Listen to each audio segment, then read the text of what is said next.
Hi, good morning. How are you all? Welcome back to Tripsa Motivation. नमस्कार, मैं हूँ प्रीति दुर्गापाल और उम्मीद करती हूँ कि आप लोग अपने जीवन के स्वर्णिम लम्हों में जी रहे होंगे। यदि नहीं तो आप उनमें शीघ्र प्रवेश करने वाले हैं। शादी से पहले हम सबकी ज़िंदगी बिल्कुल अलग होती है। हम आज़ाद होते हैं, बेफिक्र होते हैं। जब मन करता है हंस लेते हैं, जब मन करता है रो लेते हैं। सिर्फ अपने लिए जीना होता है, थक गए तो बस आराम किया। लेकिन जैसे ही शादी शब्द हमारी ज़िंदगी में आता है, हमारे अंदर एक सिहरन सी, एक डर सा अपने आप ही पैदा हो जाता है। इसका कारण क्या है कि हम शादी से पहले हमेशा सुनते हैं कि शादी के बाद सब कुछ बदल जाएगा, तुम्हें सबके हिसाब से चलना होगा। और इन्हीं बातों को सुन कर हर लड़की के मन में ये सवाल जरूर उठता है कि मैं कैसे एडजस्ट कर पाऊंगी। ये डर स्वाभाविक है, पर डरना जरूरी नहीं है, क्योंकि ज़िंदगी में हर नया अध्याय थोड़ा अनजान तो होता ही है, पर असंभव नहीं होता। बस ज़रूरत है कुछ चीज़ों पर ध्यान देने की, कुछ सोचों को बदलने की, और सबसे ज़्यादा अपने आप पर भरोसा रखने की। क्योंकि असली मुश्किल तो वो नहीं होती जो सामने दिखती है, असल मुश्किल वो होती है जो हमारे अंदर बैठी हुई सोच हमें डराती है। शादी जीवन का एक बहुत बड़ा अनुभव है। मुझे भी इस अनुभव ने बहुत कुछ सिखाया, और आज मैं इस वीडियो में आपके साथ वही साझा करने जा रही हूँ। शादी के बाद मुझे बहुत बड़े बड़े सबक मिले हैं, और आज उनसे मेरी सोच बिल्कुल परिवर्तित हो चुकी है।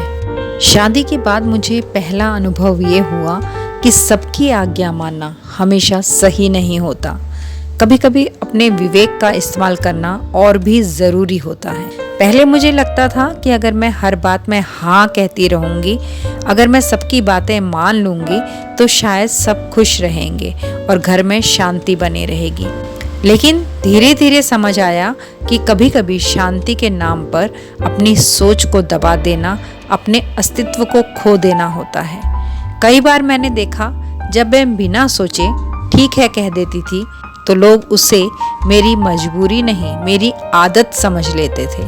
और यहीं से मैंने समझा, सीमा और स्वाभिमान की रेखा खुद को ही खींचनी पड़ती है। फिर मैंने एक चीज़ अपनाई, मैंने हाँ कहना बंद नहीं किया, बस कब और क्यों हाँ कहना है ये समझना शुरू किया।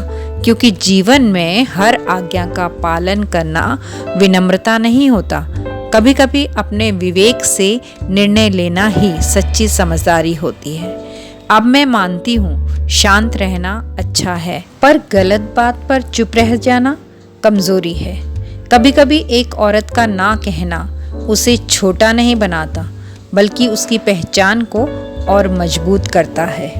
शादी के बाद हम महिलाएं एक चीज़ बहुत जल्दी सीख लेती हैं, सब कुछ खुद करना। बच्चों से लेकर रसोई तक, रिश्तों से लेकर भावनाओं तक, हर बोझ अपने कंधे पर उठा लेना। मुझे भी यही आदत थी। मुझे लगता था कि अगर मैं सब संभाल लूंगी तो सब ठीक रहेगा।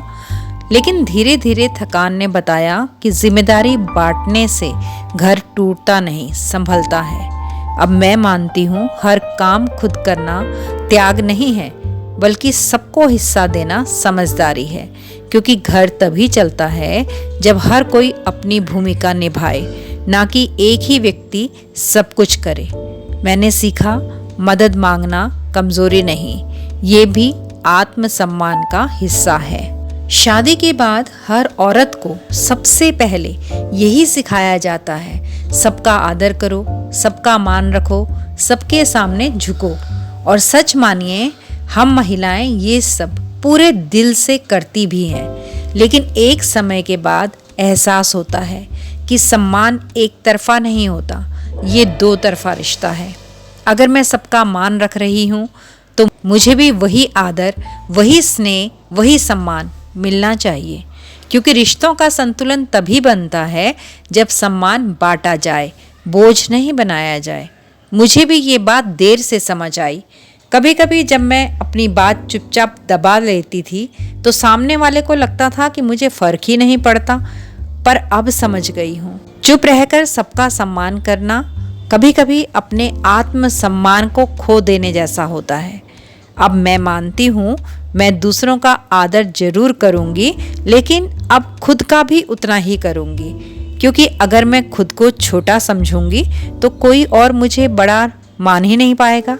मैंने सीखा सम्मान मांगना घमंड नहीं है, ये अपने अस्तित्व का हक है। जानती हैं, शादी के बाद हम औरतें सबसे पहले किसे भूल जाती हैं? खुद को। अपने शौक, अपनी मुस्कान, अपनी पहचान, सब कुछ धीरे धीरे पीछे छूट जाता है। मुझे लगता था प्यार का मतलब होता है सब छोड़ देना, पर अब समझ में आया प्यार वो नहीं जो आपको मिटा दे, प्यार वो है जो आपको निखार दे। इसलिए अब मैं अपने लिए भी जीती हूँ, क्योंकि जब मैं खुश हूँ तो पूरा घर खुश रहता है। खुद को समय देना स्वार्थ नहीं है, ये आत्म सम्मान की सबसे बड़ी निशानी है।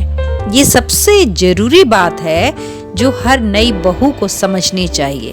पहली बार जब कोई आपकी बात काटे, आपकी सीमाओं को तोड़े या आपके आत्म सम्मान को ठेस पहुंचाए तो चुप मत रहिए।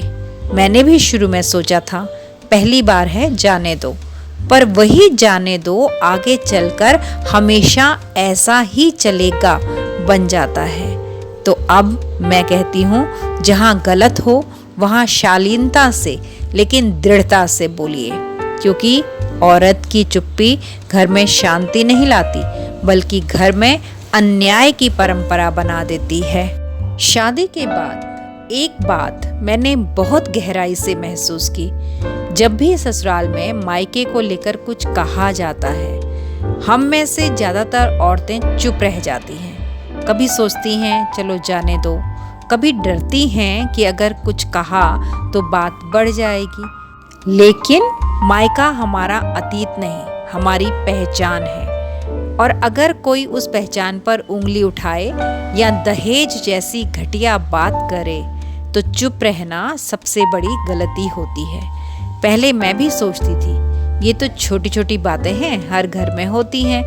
फिर धीरे धीरे एहसास हुआ कि छोटी बातें ही एक दिन बड़े जख्म बन जाते हैं, आत्मसम्मान के, रिश्तों के और भरोसे के भी। इसलिए अब मैं कहती हूँ अगर कोई मायके या दहेज पर टिप्पणी करे तो उसे प्यार से लेकिन दृढ़ता से वहीं रोक दीजिए। कहिए सम्मान कमाया जाता है, छीना नहीं जाता, और जो औरत अपने मायके का सम्मान नहीं बचा पाती वो खुद भी धीरे धीरे अपनी आवाज खो देती है। याद रखिए आपका मायका आपकी जड़ है, और कोई पेड़ तब तक हरा रह ही नहीं सकता जब तक उसकी जड़ को सम्मान और सुरक्षा रूपी खाद पानी ना मिले। शादी के बाद रिश्ता सिर्फ एक व्यक्ति से नहीं, पूरे परिवार से बनता है। लेकिन पति का रिश्ता सबसे निकट, सबसे गहरा और सबसे प्रभावशाली होता है, क्योंकि वही आपका साथी है, आपका सहारा है और कई बार आपका आईना भी। लेकिन मैंने एक बात बहुत साफ समझी, अगर पति ही आपको नीचा दिखाए, आपकी बात को दबाए या किसी और के सामने आपका अपमान करे तो ये प्यार नहीं, कमजोरी कहलाती है। कई बार औरतें सोचती हैं शायद उनका मूड खराब है, कभी कभी तो चलता है, पर सच्चाई क्या है? अगर किसी और को आपको नीचा दिखाने की इजाजत आपने दे दी तो वो आपकी हदें रोज तोड़ने लगेगा। पति पत्नी का रिश्ता बराबरी का होता है, जहां सम्मान दोनों दिशाओं से बहता है। अगर पति आपकी भावनाओं का सम्मान नहीं करता तो उसे शांत लेकिन दृढ़ता से समझा दीजिए, मैं आपकी साथी हूँ, आपकी संपत्ति नहीं। आपका गुस्सा मेरा अपमान नहीं बनना चाहिए। और अगर बार बार वही गलती दोहराई जाए तो समझ लीजिए कभी कभी खामोश रहना समझदारी नहीं बल्कि आत्मसम्मान से गद्दारी करना होता है। इसलिए मैं हर महिला से कहना चाहूँगी, पति को वह अवसर कभी मत दीजिए जहां वो आपके आत्मसम्मान को ठेस पहुंचा सके, क्योंकि प्यार की असली पहचान यही है जहां अपमान की कोई जगह ना हो।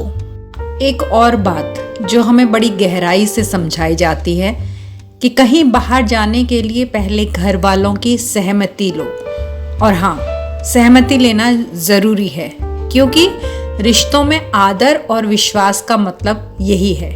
लेकिन कई बार औरतें अपनी इच्छा और पसंद को पूरी तरह भूल जाती हैं। सोचती हैं जो कहा गया वही सही है, पर आपकी स्वीकृति और आपकी इच्छा भी उतना ही मायने रखती है। अगर आप अपने मन की सुनती हैं, अपने समय और निर्णय का सम्मान करती हैं, तो आप न केवल स्वतंत्रता महसूस करती हैं, बल्कि घर वाले भी धीरे धीरे आपकी सोच का सम्मान करने लगते हैं। इसलिए हमेशा याद रखिए, सहमति लेना अच्छी बात है, लेकिन स्वीकृति और इच्छा को दबाना नहीं। आपकी राय, आपकी पसंद, आपकी इच्छा, ये सब आपके आत्मसम्मान और आपके जीवन की अहमियत को दर्शाते हैं। शादी के बाद अक्सर ये धारणा बन जाती है कि अब आपकी प्राथमिकता सिर्फ घर और परिवार है, अपने लिए कुछ नहीं। औरत का व्यक्तित्व घर से बाहर भी उतना ही महत्वपूर्ण होता है। आपकी ज़रूरतें, आपकी इच्छाएं, आपकी खुशियां, ये सभी आपकी जिम्मेदारी नहीं, बल्कि आपका अधिकार है। अगर आप काम कर रही हैं, तो अपने पैसों का सही इस्तेमाल करना आपकी स्वतंत्रता है। अपने लिए खर्च करें, अपने शौक पूरे करें, अपने सपनों पर निवेश करें। अगर आप काम नहीं कर रही हैं, तो ये बिल्कुल सही है कि आप अपने व्यक्तिगत खर्चों के लिए मांग करें। आपको इसके लिए शर्मिंदा होने की ज़रूरत नहीं, क्योंकि एक स्वस्थ रिश्ता वही है जहां पति और परिवार आपकी आर्थिक और व्यक्तिगत स्वतंत्रता को सम्मान देते हैं। स्वतंत्रता सिर्फ बाहर की दुनिया में नहीं, अपने घर के अंदर भी महसूस की जाती है। और आपकी खुशियां, आपके अधिकार, आपके निर्णय, ये सब आपके आत्मसम्मान और व्यक्तित्व की पहचान होते हैं। घर बसाने का मतलब खुद को मिटाना नहीं होता, बल्कि खुद को समझना और सही जगह खड़े रहना होता है। शादी ने मुझे तोड़ना नहीं सिखाया, बल्कि संभल कर जीना और समझदारी से खड़े रहना ही सिखाया है, जो आज मैंने आपके साथ साझा किया है। होपफुली आपको वीडियो अच्छा लगा होगा। आपके प्यारे कमेंट्स का मैं इंतज़ार करूंगी। प्लीज़ लाइक करें, शेयर करें और चैनल को ज़रूर सब्सक्राइब करें और अपनी राय ज़रूर छोड़ें। जितने प्यारे आप हैं, उतना ही प्यारा कमेंट करके। Thank you so much. मिलते हैं अगली वीडियो में अगले टॉपिक के साथ। तब तक के लिए tata, bye bye and love you all. Thanks for watching Tripsa Motivation. Please like, share, subscribe and do not forget to leave a lovely comment. Thank you.